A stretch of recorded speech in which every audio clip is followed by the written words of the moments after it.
Caxton's printing press. The Chinese invented a printing method employing wooden blocks in the 6th century. They also produced a kind of paper to print on. But it should be noted that printing by machines did not appear in Europe until the 1450s. By that time Johannes Gutenberg of Germany had invented a printing press. He used separate pieces of metal type that could be moved around and could print individual letters. This type of printing was slow and time-consuming, but the quality of the printing was the same for each copy and much easier and legible to read than handwriting. For the first time numerous copies of a book could be printed easily. The first book printed in English was produced in the 1470s by William Caxton. Before this, books were copied by hand in universities and monasteries, making them precious and rare. Only priests and nobles could afford to buy them. Edward IV and Richard III favoured William Caxton.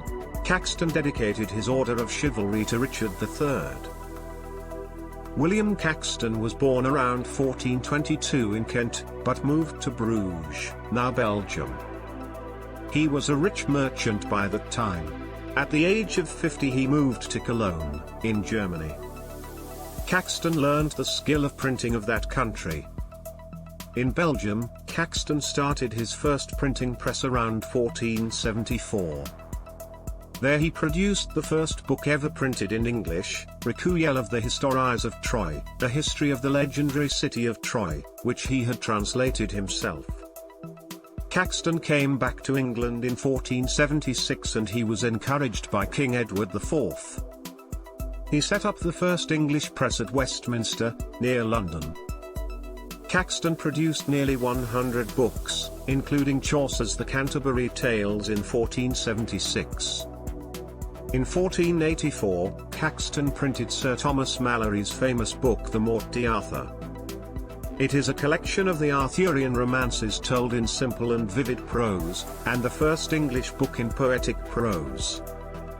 Malory's Morte D Arthur revolves round the central idea of the search for the Holy Grail. In short, Malory has preserved the spirit of medieval Christianity in this work.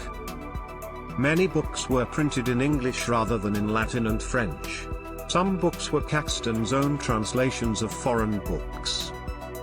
There were often several varied English words for one thing and they were spoken in many dialects, or regional variations.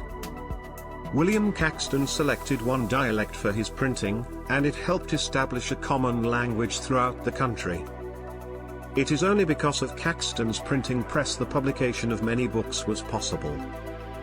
Caxton's type of printing press was employed for more than 350 years, until the power-driven press. The Renaissance movement in London begins with the publication of English masterpieces by William Caxton. Caxton's work awakened a sense of English national life in the minds of people. So William Caxton's contribution to English literature is really noteworthy.